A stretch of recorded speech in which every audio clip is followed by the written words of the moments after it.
March 21st, considering commitment. Pay attention to your commitments. While many of us fear committing, it's good to weigh the cost of any commitment we are considering. We need to feel consistently positive that it's an appropriate commitment for us. Many of us have a history of leaping headfirst into commitments without weighing the cost and the possible consequences of that particular commitment. When we get in, we find that we do not really want to commit and feel trapped.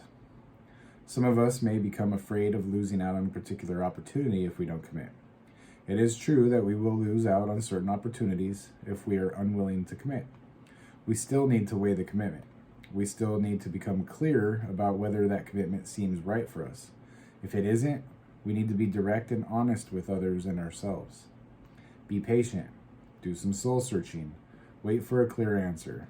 We need to make our commitments not in urgency or panic, but in quiet confidence that what we are committing to is right for us.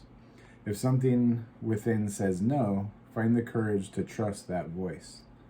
This is not our last chance. It is not the only opportunity we'll ever have. Don't panic. We don't have to commit to what isn't right for us, even if we try to tell ourselves it should be right for us and we should commit. Often we can trust our intuitive sense more than we can trust our intellect about commitments. In the excitement of making a commitment and beginning, we may overlook the realities of the middle. That is what we need to consider. We don't have to commit out of urgency, impulsivity, or fear. We are entitled to ask, will this be good for me? We are entitled to ask if this commitment feels right. Today, God, guide me in making my commitments. Help me say yes to what is in my highest good and no to what isn't. I will give serious consideration before I commit myself to any activity or person. I will take the time to consider if the commitment is really what I want. I'm Herb the Addictaholic, and this is the language of letting go. In the groups, in the rooms, 12-step rooms, we take commitments. Coffee guy or gal, the chip person, greeter, secretary. Like there's all these positions that need to be filled in order for the group to run smoothly. And it also gives us accountability where it makes sure that we keep coming back. And that's the intention, is to keep coming back, to be of service, to be out of our heads, and to keep the group running smoothly for those newcomers that come along.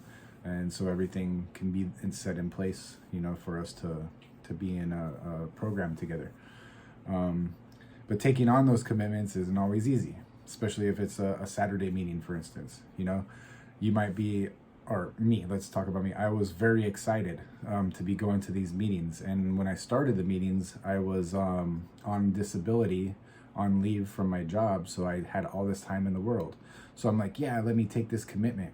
I'm excited. I want to be part of this. I'm gonna show up and I'm gonna make coffee for you guys. And as small as it is, making coffee, people rely on that coffee at these meetings. And if it's not made, it can be detrimental.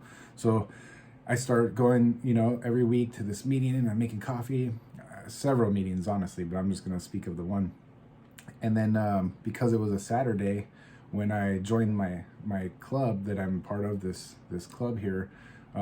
It's a motorcycle club. We do a lot of stuff, it's sober, clean. We go out and do panels and, fundraisers, and most of our busy time is on the weekend. So they start calling me in to go help out on Saturdays. Well, I have a commitment. But now I got a commitment over here too. So I cross commitments. And now what do? I'm trapped. I didn't think it through, but I didn't know what the future held for me either. The same thing could go for, I'm an electrician. Sometimes I get offers to do side work and somebody needs some lights installed in their house. Well, typically, because I'm union, they're not going to pay me on a side job as much as I make on my regular job. And a lot of times, I'm tied into something personally responsible versus like the company I'm working for being responsible. So like there's a lot of facets that people don't think about typically, and I like to help. I like to be of service. I like to jump out there and make people happy. I'm a people pleaser, even all along this way, learning not to be so much. Now I can take a healthy look at what the what's going to happen in that situation. Look at all the ups and downs, is it worth it? And I could tell the person, sorry, I don't have time to do that right now. Whereas before I would say yes and then spin in circles and lose my mind and get frustrated and angry and all these bad emotions around it because I took on a commitment that was too much for me at the time. So, it's huge. Take commitments, make commitments, take risks, but weigh them out and take the time to really do some soul searching and think about them before you commit. And it'll make your life a lot more stress-free, which is good for us addicts and alcoholics. All right. Thank you guys for coming out. Hope to see you tomorrow. Keep coming back. Works if you work it.